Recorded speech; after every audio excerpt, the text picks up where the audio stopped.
The PlayStation 5 is officially launching in the holiday of 2020, so November is a safe bet.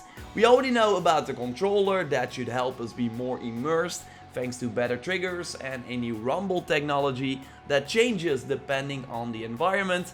But overall, it's of course all about the games. Like, I would argue at this point that the PlayStation 5 is already a must-buy thanks to the promise of great exclusives and likely insane third-party games that we can play on this monster of a machine.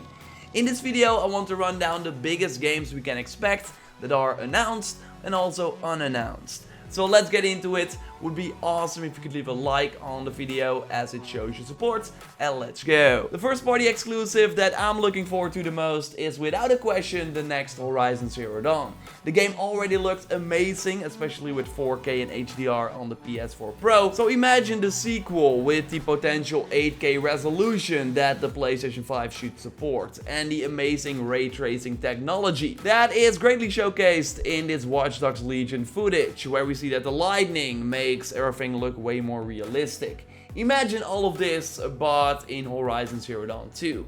To be fair though, the graphics are not the reason that I love this game. It's really about the smooth and exciting gameplay against the many small and also large robot dinosaurs. Like, sure, I can't wait to see Aloy again, but I'm even more curious about the new enemies that they come up with. And this time they had help from the creators of the Jurassic World movies who visited the studio a while back. The creatures were already very believable and they moved in a realistic way, but I totally expect them to take it to the next level in the sequel. It's likely a very conscious decision that many of the job listings are talking about a living world. For you, the world is a character in itself, so I totally expect a world that feels alive thanks to the robots, nature, humans and the cities that are all well connected. And I'm just of course speculating based on the info that is out there, but we can also believe the word of Janina Gavankar, who plays Tatsai in the Frozen Wild DLC and seems to have an important role in the sequel too. It's incredible. Just wait until you see the sequel. You're gonna die. Really? I know some secrets. You're gonna die. Oh. So yes, that's what she said when a fan asked her about Horizon Zero Dawn. Is it a launch game? That is of course the question. More than 3.5 years since the original release and 3 years since the Frozen Wilds should be enough, you would think. And it would be a great game to combat the new Halo that will launch alongside the new Xbox in the fall of 2022. But Sony has other cards as well. Another big Sony first party studio that has been quiet for a while is Sony Japan Studio. After the release of Gravity Rush 2 in January 2017, it was noted in an IGN article that the internal teams inside this massive studio were much more freed up, so ready to take on several new titles. In that article, they also talk about the fact that Japanese console games now also have to appeal to the US and European markets because the Japanese market is simply not big enough to sustain the investment that is required for big console games. And if you look at the titles that Sony Japan Studio released during the PS4 generation, then you see that they are not really big sellers, apart from one. And that is of course Bloodborne. They were the one actually to approach From Software with this idea for Bloodborne, and they then helped them develop it. We had a recent interview with the president of From Software where he said that Bloodborne still has a special place in his heart, but he also notes that it's not his decision to make a sequel or not. No, Sony has the rights to this game, and they could totally let their internal Japan studio work on the project instead, while From Software was likely working on Sekiro and is now of course hard at work on Elden Ring. Again, early 2017 is when Studio Japan worked on new projects, and one could totally be Bloodborne 2 that they even helped create. It's just amazing that Bloodborne never really left the public eye. We even got an announcement for a Bloodborne board game on Kickstarter that reached the goal of $200,000 in just 14 minutes. Sony would be stupid to not continue this franchise, even without the oversight of From Software. And I would not be surprised if this is what is happening for a PlayStation 5 game. There are also rumors about a Demon's Souls remaster from Bluepoint Games that recently did the Shadow of the Colossus remake. They are working on a PlayStation 5 title. I agree that having both Demon's Souls and Bloodborne 2 close to each other would not be a wise idea, but I can totally see them release both maybe a year apart. Again, I think it's very hard to believe that Sony would not continue the Bloodborne franchise. But not only Sony will come out swinging with games for their new hardware, I will touch on some more potential exclusives in a second. But first, let's take a look at some high caliber third-party games. And then I'm not only talking about PlayStation 5 versions of the Avengers game that we will very likely see. CD Projekt Red already talked about a next-gen version of Cyberpunk 2077 way back, and it makes sense of course that we see these games get an enhanced version, especially since they have major plans for DLC for multiple years. But no, there are also studios that have been quiet for a while and are now likely working on something major for the next-gen consoles.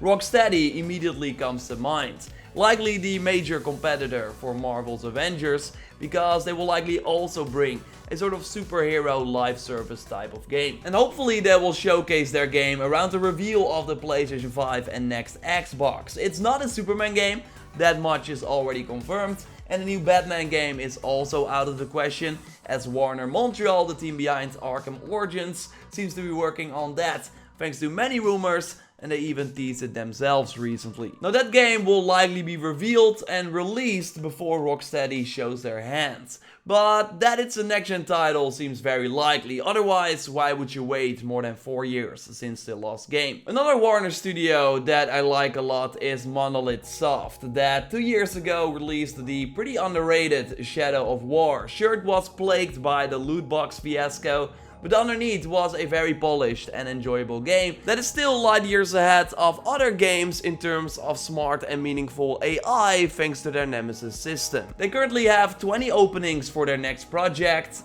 The question of course is it another take on the Lord of the Rings franchise? I mean, Shadow of War still sold very well despite the bad PR. So the question really is, are they going to continue with that, work on something else in the Lord of the Rings universe, or maybe do something completely different? Like work on that leaked Harry Potter RPG that looks to be everything we want from a modern game set in that universe. I think Monolith will stay in the Lord of the Rings franchise myself. They really mastered it at this point, but I think they will do something else than Shadow of War or Shadow of Mordor. We will have to wait and see, but either way, that Harry Potter game is happening on the next-gen platforms too, no matter what. We should also not be surprised to see Nathan Drake again on the PlayStation 5. Uncharted 4 sold more than 15 million units worldwide, as Sony highlighted in a recent presentation for investors. So enough reasons to have a PlayStation 5 iteration of the game, even if Naughty Dog is done with the franchise, as they've noted many times before. Now there's actually a new studio in San Diego that has some ex-Naughty Dog talent, and actually earlier this year they got a Rockstar game dev joining them as well, who also worked on The Last of Us and Uncharted 4 back in the Naughty Dog days. Job listings suggest that this team is working on a third-person action game and that they are developing the next chapter of cinematic storytelling.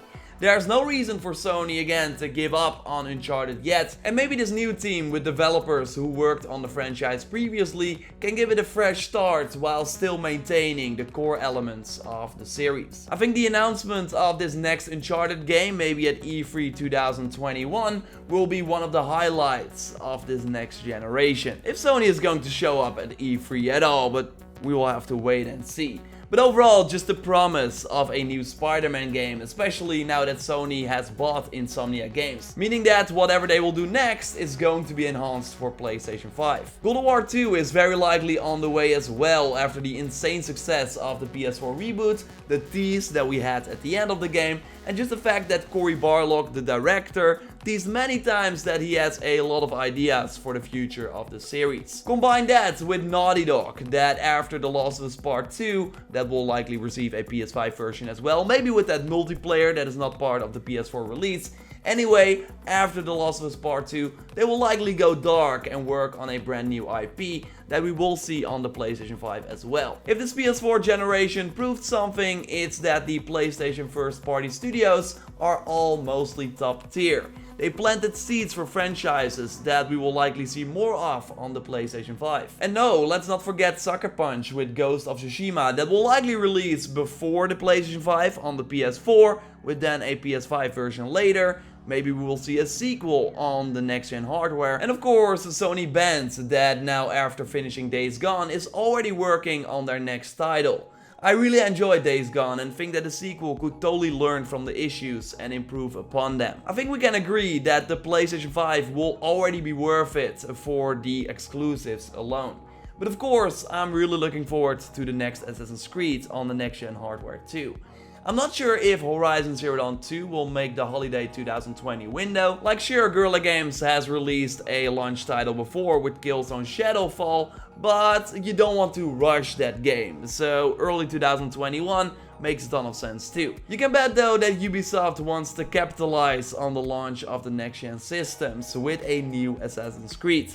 That will highlight what the SSD in these next consoles can mean for a massive open world game. Like we should expect way faster load times when booting up the game, but also when fast traveling inside the world. And it should be able to load the world faster, so we can maybe ride faster on our horse or sail faster with our ship.